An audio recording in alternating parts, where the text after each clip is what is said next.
My first love is the first film I saw of his, which was Memento. It's a film from 2000. Plot summary: a man with short-term memory loss attempts to track down his wife's murderer.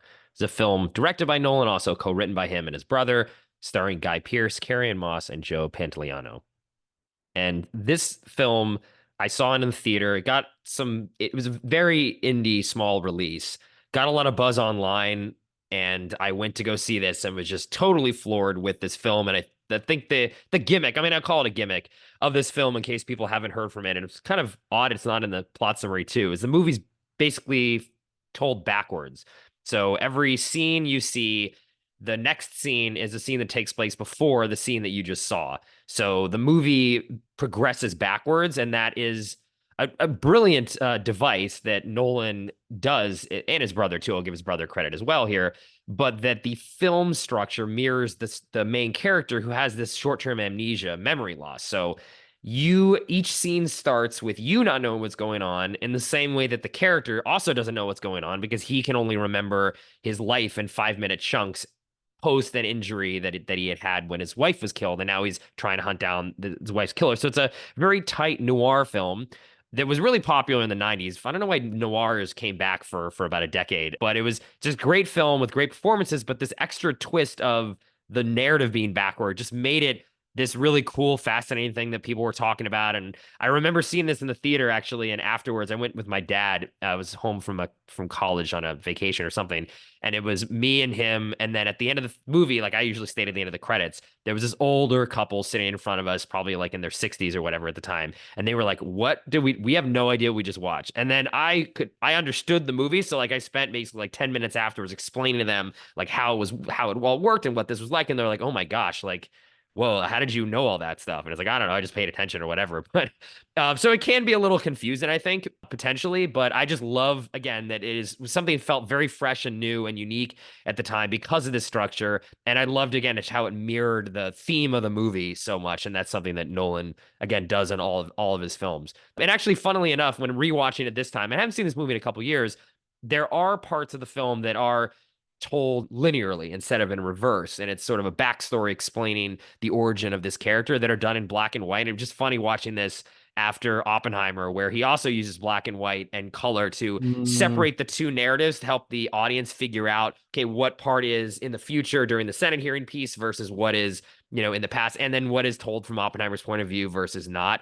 This movie uses a similar technique, and it was just fun to see this tool there that he used here to let the audience keep track of the story that he continues to use to this day. So I still love this film. I watched it a lot in college. I hadn't seen it maybe in like 15 years since this rewatch, but I think it still really holds up as a sort of electric kind of, like, you can tell this guy is starting off on a great career that he's going to have. There's a lot of ambition in here, even though it's not his best made film by far, but it has that ambition, which I love. What are your Memento thoughts?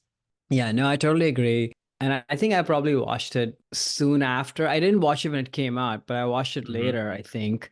And it's funny that they actually remade this movie in Bollywood as well. Oh, really? Yeah.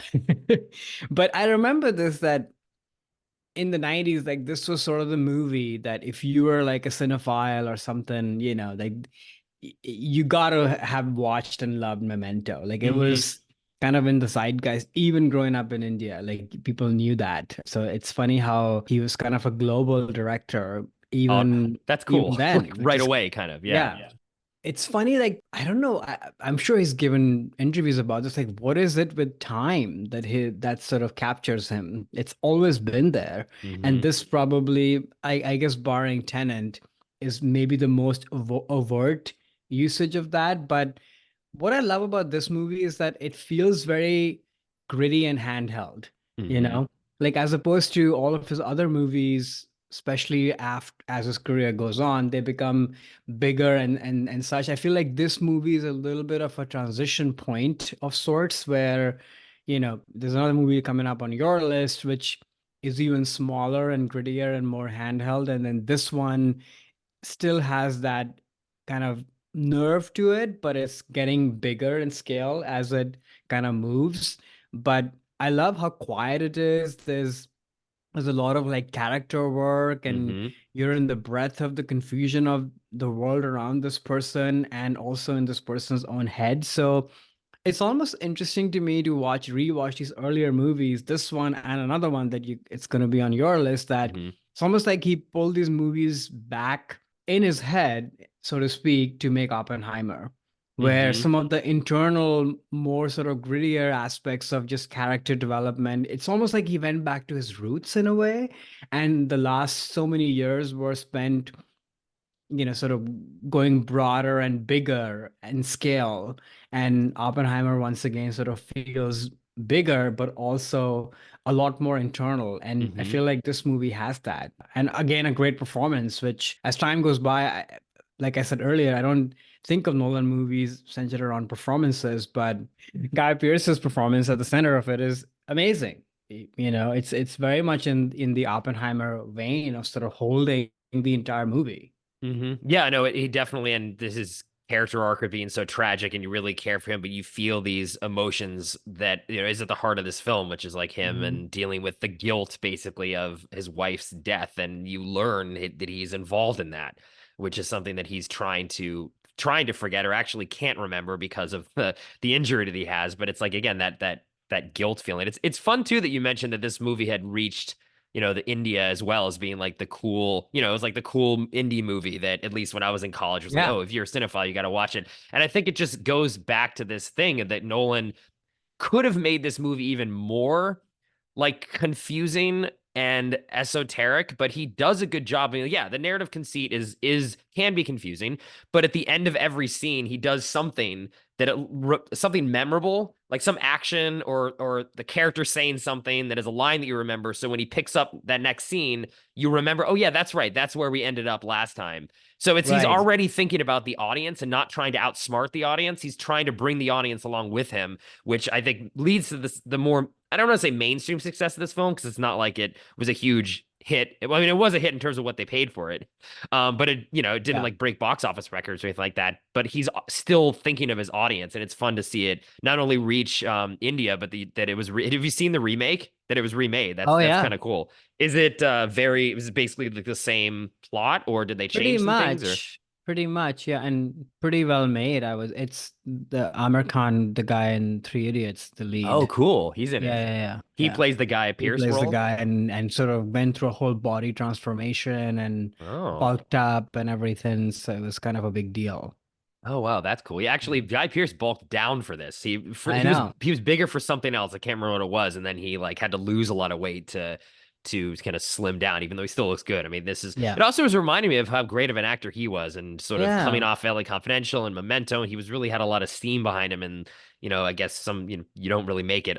Some of these actors never make it to that Brad Pitt level, and I think Mhm. maybe he deserved to a little more than I don't know, then his career worked out. I don't know. I thought he was Yeah. great, still great in this movie, and just fun to see, Pantoliano and Carrie Ann Moss, who I remember like watching this right after The Matrix just came out too, seeing Right. them interacting together in a different movie, and just this movie, just I don't know, it's still really fun and engaging and electric. I think is again the word to describe it. You know that this guy Nolan is going to be something big. It's just he's not there yet, but he's also to your point too, not his ambitions are scaled back because he knows he can't this isn't a budget where he had $100 million to deal with, but he's Hmm. working within what he can do, but still trying to show his artistry. It's just a movie Hmm. that I still think really, really works and goes beyond the gimmick of like, oh, it's a movie backwards.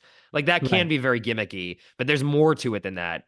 And I think they just does a great job of pulling it off. Yeah, that's the thing. I think if you want to be cynical about Nolan, the whole like time thing can be quite gimmicky. And there are definitely movies where that sort of comes up more than others. That Hmm. feeling that, oh, is this just it? And has he just gone off the rails completely? And this is just a gimmick. But this is not that movie. Right. Yeah, it's interesting too that you mentioned the thing about time, and I haven't really, after watching these films during the rewatch, and especially Oppenheimer, which is so much about guilt, I do feel that every single one of his movies deals with guilt in some way, and then I wonder somehow if time, guilt is an action, you did in the past that you want to redo, and you can't control time. Time moves forward, or at least we haven't discovered a way to do it yet. So Hmm. maybe Nolan, what he's trying to do with his movies is feel like he has power over time by creating these nonlinear narratives and feeling like the God who he maybe in his own life he wishes he could go back and change some things, but he can't. So he's doing that through the movies by forcing all these nonlinear narratives and things because that's the only domain where he has godlike powers. I don't know. Maybe I'm too psychoanalyzing him a little bit. I don't know so much about his personal life or things like that, but I wonder if those two things are related somehow. His obsession with time and nonlinear narratives, and also this theme of guilt that I think runs through every single one of his movies in Hmm. some way, shape, or form. Okay, so now that we've talked about our first loves, let's get into our next category, which is our masterpiece. So this is the film that we think is the best version of what the artist does. So why don't we start with you, Karan? What is your masterpiece for Chris Nolan?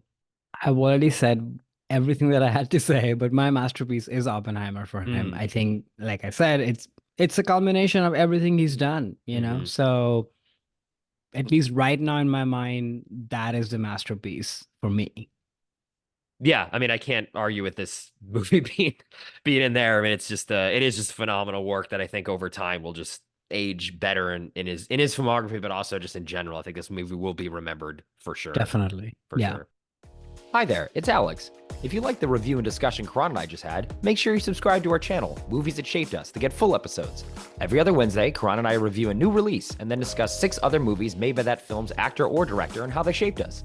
Subscribe right now or follow our podcast on Spotify or Apple Podcasts via the link in the description below. Hope you join us for the journey.